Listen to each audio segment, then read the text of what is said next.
It's the contemporary art market that sometimes is interested, of course, also in artworks that are created with media. Welcome to Curating Tools, a podcast which explores the practical aspects of curatorial work. Through conversations with some of the most prolific curators and art professionals in the creative sector, we aim to provide you with tools and advice to help you develop your curatorial practice. This podcast is brought to you by Call for Curators, a platform promoting professional opportunities since 2012, and Node Center for Curatorial Studies, the first e-learning platform for curators and art professionals founded in 2009. I'm your host, Maria Zinker, and in today's episode I'm speaking with Marco Mancuso, a critic and curator of contemporary art in the relationship with technology and science and in dialogue with the fields of design, architecture and sound. He is the founder and director of the Digicult project, full professor at the Carrara Academy of Fine Arts in Bergamo, adjunct professor at the Alma Mater University of Bologna, and visiting professor at the Node Center for Curatorial Studies in Berlin. PhD in digital cultures at the UF University of Venice, he is interested in how the interdisciplinary discourse investigates the ways in which technoscience influences culture, society, and the relationship between human beings and the context, observing the evolution of production, research, and market of media art and digital art. Before we started recording, we were discussing Marco's PhD and the need for PhD candidates to provide quantifiable material and data to contribute to their research field. I think we can actually go into this topic quite naturally from your PhD in discussing, like you mentioned that there was a need to provide, I guess, data is kind of like what is expected from a lot of PhDs. Yeah, exactly. And that reminded me, Jason Bailey from Artnom, he did loads of research, very quantifiable research and data-centered on the art market and the way that certain artworks performed, kind of the correlation between, let's say, different digital artworks and the different types of aesthetic. It's very formalist, I think. It's a very formalist approach to that. Mm-hmm. And then, kind of the findings were related to the art market and how well the artwork sold, or, how many digital artworks were sold in a certain year on the traditional art market. Yeah, I find it an interesting research, but I also find it quite, I'm more curious about the cultural conditions of how selling artworks changes. Have you kind of come across research like that with selling digital artworks? I think, of course, I know that specific research, and there are also some other projects that are, in a way, focused on this idea that, the art market system can be quantifiable in a way, but at the same time, these kind of data are put at the center of the conversation and of the research itself, not only for their purely mathematical value in a way, but also for their cultural value, because this is exactly the meaning and importance of a specific data. Although thinking about how, for example, the big data sets are collected and categorized for artificial intelligences. The data is not only and purely a mathematical formula or a mathematical object, but of course it has been having more and more also a cultural value, and sometimes of course also an aesthetical value that sometimes is not strictly recognizable and directly reconnected to its mathematical, purely mathematical core. And so there are researchers and also artists that are focusing exactly on this idea. I'm thinking about Jonas Lund, for example, as an artist that has been researching and developing artworks and productions exactly on this liminal border between the mathematical digital source of the data itself and of course its rebounds in cultural and aesthetical terms. And and more in general, feeling and what happened, in the contemporary art market, related, of course, to media art, or what now is called more specifically media art market. But I do not like, I mean, this kind of labels. I never liked, and it's, of course, it's the contemporary art market that sometimes is interested, of course, also in artworks that are created with media and with digital technology, more specifically, and that's also really connected to what we were talking about previously, related to technologies more in general and artificial intelligences. That's part of the that's part of the general cultural discourse that has been developing since 15, 20 years. The point is that, I mean, considering the digital artist or the artist working with digital media, simply as a digital creators, of course, is wrong. And it's so obvious that it's wrong. And it was wrong since the very beginning, okay, since the net art and post-internet experience. And of course, it's wrong nowadays. And there are some artists that are purely digital, but there are also many other artists that, I mean, create this connection and overlap between their digital creation or concepts of their artworks that are more connected to the media environment, with also physical creations that fits very well, the needs of a physical venue.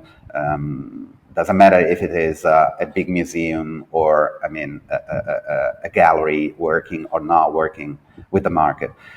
That's basically the point. The great problems of the media art system, that of course was a problem that forced also the media art system to consider also themselves as a sort of a niche, position with the classic, or, I mean, more institutional contemporary art market. I'm talking about the beginning. They were unsellable in a way. They were not considered by the media art market because they were saying, okay, that's a digital object. How I can sell it? How I can collect it, how can archive it, and how I can make it unique. Okay, how can we talk about authorship on one point of view, and how we can talk about, I mean, uniqueness of the object itself, while this object is created using softwares, and of course possibly can be replied, an infinite number of times. And that was the problem since the very beginning. And what is interesting, and what I usually do when I teach, okay, these subjects, even in my art academy, and of course also at the Node, is to show as well. I always work in this direction. I show the general scenario, the historical scenario. So how these subjects were managed by some artists, by some curators, by some galleries, and by some institutions, to find, the ways and the possibilities to put these artists and these artworks in the market, being more and more considered and accepted, and in a way involved, okay, in a system which is absolutely very strict, that absolutely has its own rules, and that you have to manage somehow. And that's interesting. Starting from the first experiences that, I mean, found the way to being also physical, arriving, of course, to the last developments related to the NFTs, that, of course, from this point of view, were absolutely a revolution.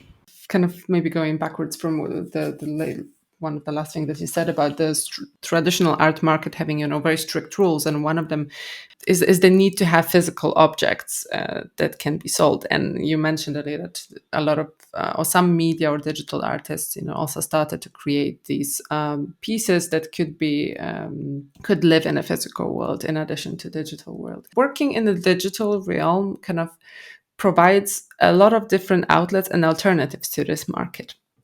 I remember seeing kind of examples of early artworks being sold on eBay as images, kind of precursors to NFTs. Just without being backed up by blockchain. The galleries who have been around for quite a while. You mentioned Digital Art, Dam Museum, like Bitform's gallery in New York, who have been selling artwork as well since early 2000s.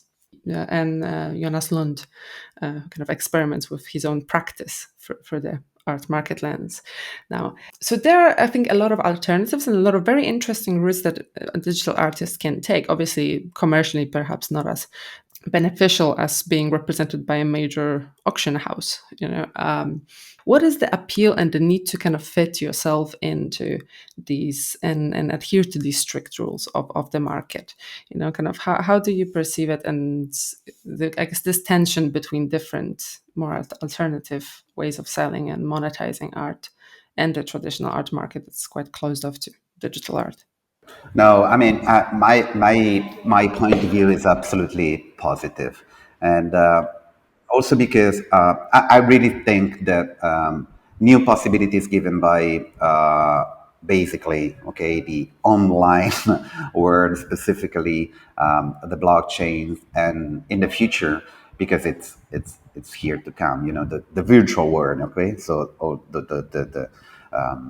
the metaverse and the virtual environment is really it's always the same approach. Okay, it's really something that happens. Okay, because technology develops, if we like it or not, and so again, when the new technologies and new possibilities come. On one side, you have the more traditional, I can say, the more traditional cultural environment that is it put itself in a sort of an opposition. Okay, it's something new. It's something that we don't know. It's something that is not acceptable. Creations there are not interesting. Think about also the meme phenomena, for example. I was thinking about it, and it's not art, and it's something that cannot be collected, cannot be institutionalized, and but at the same time, there is another bunch of people, fortunately, a high percentage. If you want to listen to the full episode, sign up for the Call for Curators membership, which gives you access to exclusive content, online events, and most importantly, to our weekly selection of top art opportunities from all across the world. Sign up now via the link in the description and try the Call for Curators membership for free for 1 week. Membership prices start at only €295 per month.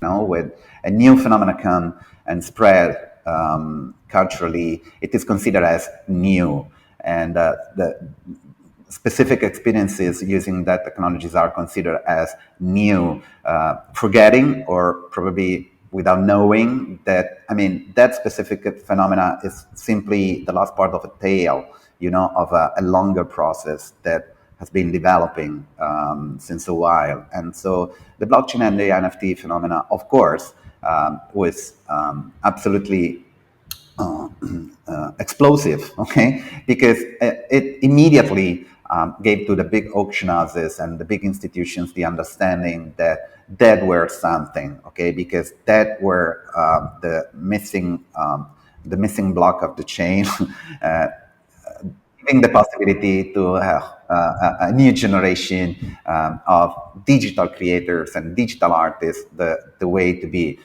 to create, an artwork that were unique, that were spreaded. The authorship could be, recorded. So everything was perfect according to those strict rules belonging to the contemporary art market, and it exploded. Of course, now it is being reabsorbing, but it's there to remain. Okay, it would not disappear. Yeah. It's there to remain. And there are artists that are working and experimenting in that direction, but also I don't know, galleries. I'm thinking about Feral Fight by Kesarias. They have been working really, really well, and in a way, in a more independent ways from the big, marketplaces online. They are experimenting in a very interesting direction. But this specific phenomena is the long tail, is the part of a long tail of many online experiences in terms of exhibit spaces. I remember the Link Cabinet, for example, here in Italy.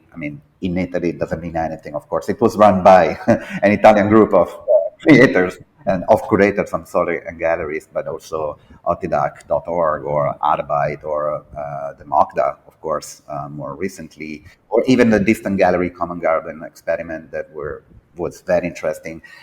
We talked before about the broken timeline, by Annette Decker, Gaia Tedon, Laura Chidini.